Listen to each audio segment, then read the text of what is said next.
Hello అండి, అందరికీ ఎలా ఉన్నారు? ఈరోజు క్యాలీఫ్లవర్ ఆలు మసాలా కర్రీ చేద్దామా?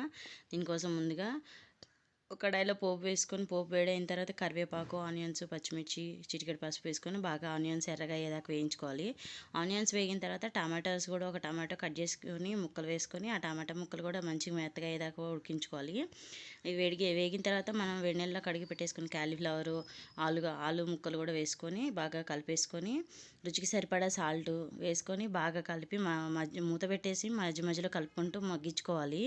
కొంచెం మగ్గిన తర్వాత ఇప్పుడు అల్లం వెల్లిపాయ పేస్ట్ కూడా వేసుకొని మూత పెట్టి మగ్గించుకుంటూ ఉండాలి. మూత పెట్టి మధ్యలో కలుపుతూ ఉండాలి, లేదంటే అడుగు పట్టేస్తుంది, కర్రీ మాడిపోతుంది అడుగున. మధ్యలో కలుపుకుంటూ ఉంటే మాడకుండా ఉంటుంది. ఇప్పుడైతే ఇది వేగిపోయింది. ఇప్పుడు దీంట్లో రుచికి సరిపడా కారం, గరం మసాలా, ధనియాల పౌడర్ వేసుకొని బాగా కలిపేసుకోవడమే. బాగా కలిపేసుకుంటే అసలు టేస్ట్ అయితే చాలా బాగుంది. నేనైతే ఫస్ట్ టైం ట్రై చేసినా కానీ చాలా బాగా వచ్చింది.